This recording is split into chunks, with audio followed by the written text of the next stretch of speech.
వ్యాసం వ్యాసకరం వందే మునిం నారాయణం స్వయం. యతః ప్రాప్తకృపా లోకా లోకా ముక్తా కలేర్గ్రహాత్. యస్య తుండాచ్యుతశ్చ్యుతో రాజతేయం రసాత్మకః. తమచ్యుతకథా కుంజే సుకూజంతం శుకం భజే. శ్రీధరం శ్రీధరం వందే శ్రీధరైకపరాయణం. శ్రీధరం శ్రీధరం వందే శ్రీధరైకపరాయణం. యస్యైవ శ్రీప్రసాదేన శ్రీధరేయం కృతిః కృతా. రాధాభక్తిర్హరిర్జ్ఞానం తాభ్యాం యా చ సమన్వితా. తాం శ్రీభాగవతీం గాథాం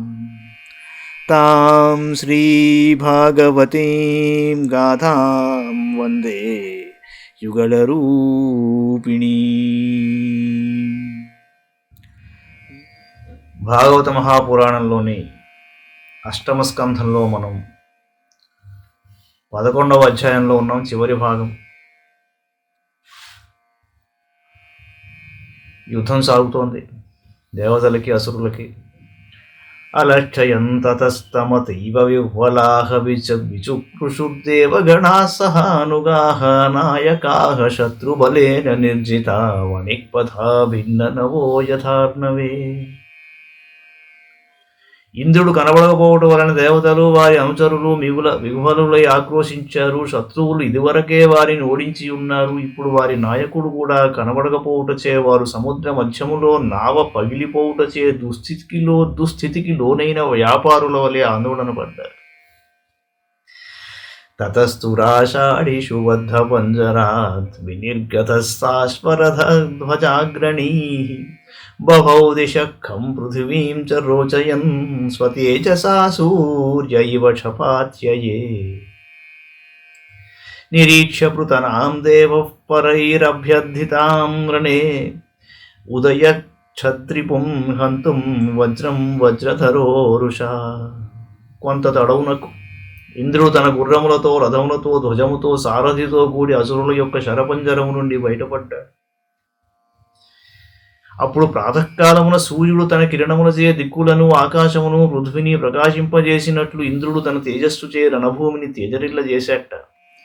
వజ్రధారి అయిన ఇంద్రుడు రణభూమి యందు శత్రువులు తన సైనికులను బాధించుటను చూశాడు. అంతటా అతడు క్రుద్ధుడై శత్రువులను పరిమార్చుటకు వజ్రాయుధాన్ని చేబూనాడు.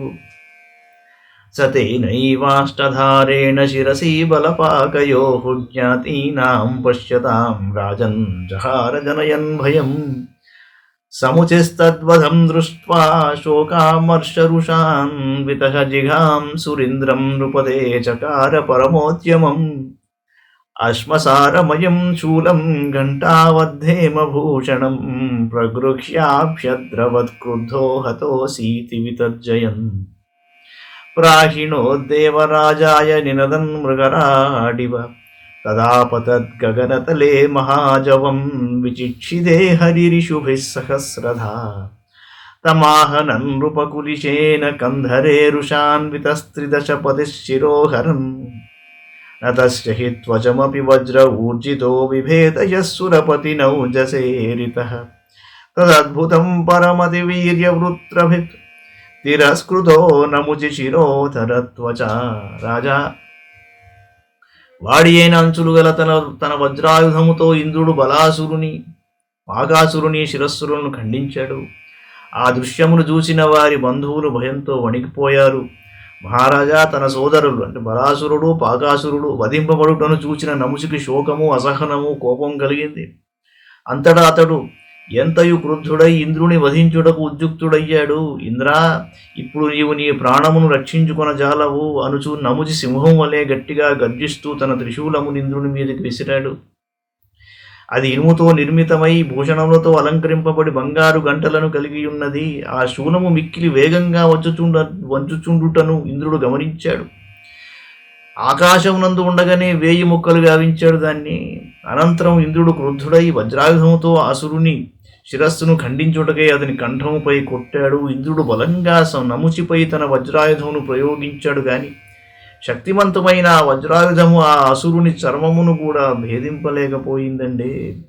మహాబలవంతుడైన వృత్రాసురుని శరీరమును ముక్కలుగా చేసిన వజ్రాయుధము నముచి యొక్క కంఠమునందరి చర్మమును భేదింపలేకపోవుట మిగుల ఆశ్చర్యంగా ఉన్నదందరికీ. తస్మాదింద్రో బిభేక్షత్రోర్వజ్ర ప్రతిహతో యతః కిమిదం దైవయోగేన భూతం లోక విమోహనం ఏన మే పూర్వమద్రీణాం పక్షచ్ఛేద ప్రజాత్యయే కృతో నివిశతాం భారైః పతత్రైః పతతాం భువి తపస్సారమయం త్వాష్ట్రం వృత్రో येन విపాటితః అన్యే చాపి బలోపేతాః సర్వాస్త్రైరక్షతత్వచః సోయం ప్రతిహతో వజ్రో మయా ముక్తోऽసురేల్పకే నాహం తదా దధే దండం బ్రహ్మ తేజోప్యకారణం ఇది చక్రం విషీదంతమాహవాగశరీరిణి నాయం శుష్కైరథో నాద్రైర్వధమర్హతి దానవః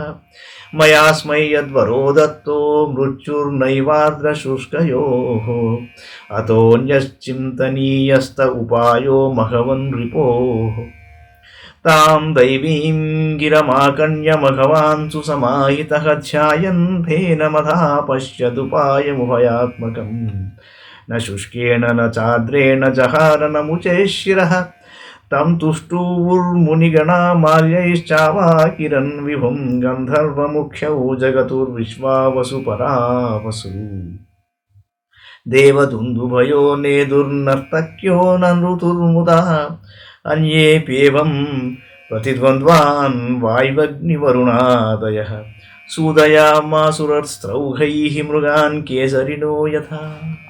వజ్రాయుధము నముచిని ఏమీ చేయలేకపోవటచే ఇంద్రుడు కలవరబడి ఇలా అనుకున్నాడు, జగత్తునంతయును మోహంలో పడివేయునట్టు ఈ సంఘటన ఎలా జరిగింది? ఇది దైవయోగము తప్ప మరేమీ కాదు. పూర్వము పర్వతములు రెక్కలు కలిగి ఉండెను. అవి ఆకాశమును తిరుగుచూ బరువు కారణంగా భూమిపై పడుతూ ఉండేవి. పర్వతములు భూమిపై పడుచుండుట వలన ప్రజలు నశిస్తూ ఉండేవారు. దానిని చూసి ప్రజారక్షణకై వజ్రాయుధముచే పర్వతముల రెక్కలను నేను ఖండించాను. త్వష్టానువాడు తన తపఃప్రభావమున వృత్రాసుర రూపంలో ప్రకటితుడయ్యాడు. అతనిని కూడా నేను ఈ వజ్రాయుధంతోనే ఖండించాను. ఇంకా మహాబలశాలులు ఏ అస్త్రశస్త్రములకు లొంగని జంబాసురుడు బలాసురుడు మొదలగు రాక్షసులను ఈ వజ్రాయుధముతోనే హతమార్చాను కదా. అట్టి అప్రతిహతమైన ఈ వజ్రాయుధము నేను తుచ్చుడైన ఈ అల్పునిపై ప్రయోగించాను గాని ఇది ఇతనిని ఏమీ చేయలేకపోయింది. బ్రహ్మ తేజస్సుచే నిర్మితమైన ఈ వజ్రాయుధము శక్తిహీనమవుటకు గల కారణం నాకు బోధపడుటలేదు అనుకున్నాడు. ఇలా అనుకుంటూ ఇంద్రుడు మనస్తాపం చెందాడు. అప్పుడు ఆకాశవాణి పలికింది, ఇంద్రా, ఈ దానవుడు ఈ ఎండు వస్తువులతో గాని తడి వస్తువులతో గాని మరణింపడు. ఎండిన లేక తడిసిన వస్తువులతో నీకు మృత్యువు సంభవింపదు అని నేను ఇతనికి వరం ఇచ్చాను కనుక ఈ శత్రువును సంహరించుటకు నీవు మరి ఒక ఉపాయం ఆలోచించు. ఆకాశవాణి పలుకులను విని దేవరాజైన ఇంద్రుడు ఏకాగ్రచిత్తముతో ఇట్లా ఆలోచింపదొరంగను. అప్పుడు సముద్రపు నురుగు ఎండినది కాదు తడిసినది కాదు అని అతనికి అనిపించింది. సముద్రపు నురుగు కనుక అతడు తడిగాని పొడిగాని కానట్టి సముద్రపు నురుగులతో నముచి యొక్క శిరస్సును ఖండించాడు. అప్పుడు మహర్షులు మునులు ఇంద్రునిపై పుష్పములను వర్షించి ఆయనను ప్రస్తుతించారు. అప్పుడు గంధర్వ ప్రముఖులైన విశ్వావసువు వరావసువు అనువారు ఇంద్రుని కీర్తించారు. దేవతలు దుందుభులను మ్రోగించారు. నర్తకీమణులు ఆనందముతో నృత్యములను నర్చారు. అలాగే వాయువు అగ్ని వరుణుడు మొదలగు ఇతర దేవతలు కూడా తమ అస్త్రశస్త్రములతో సింహము జింకలను వలె శత్రువులను వధించారు. బ్రహ్మణా ప్రేషితో దేవాన్ దేవర్షిర్నారదో నృపా వారయామాస విబుధాన్ దృష్ట్వా దానవ సంశయం. నారదుడన్నాడు, భవద్భిరమృతం ప్రాప్తం నారాయణ భుజాశ్రయైః శ్రియా సమేధితాః సర్ప ఉపారమత విగ్రహాత్. దానవులు పూర్తిగా నశించుచుండుట బ్రహ్మదేవుడు గమనించాడు. అప్పుడు అతడు దేవర్షి అయిన నారదుని దేవతల యుద్ధకు పంపించాడు. అతడు వారి కడకు వెళ్లి వారిని యుద్ధము నుండి నివారించాడు. నారదుడు అన్నాడు, దేవతలారా, శ్రీమన్నారాయణుని భుజములను ఆశ్రయించిన మీకు అమృతం ప్రాప్తించింది. లక్ష్మీదేవి కూడా మిమ్మలను అనుగ్రహించి మీకు అభివృద్ధిని చేకూర్చినది కనుక మీరు ఇక యుద్ధమును విరమించండి అన్నాడు. శ్రీ శుకౌవాచ. సంయమ్యమన్యు సంరంభం మానయంతో మునేర్వచః ఉపగీయమానానుచరైర్యయుః సర్వే త్రివిష్టపం ఏ వశిష్టారణే తస్మిన్ నారదానుమతేన తే బలిం విపన్నమాదాయ అస్తం గిరిముపాగమన్ తత్రావినష్టావయవాన్ విద్యమాన శిరోధరాం నుషనా జీవయామాస సంజీవిన్యా స్వవిద్యయా బలిశ్చోషనసా స్పృష్టః ప్రత్యాపన్నేంద్రియస్మృతిః బలిశ్చోషనసా స్పృష్టః ప్రత్యాపన్నేంద్రియస్మృతిః పరాజితోపి నాఖిద్యల్లోకతత్వవిచక్షణః.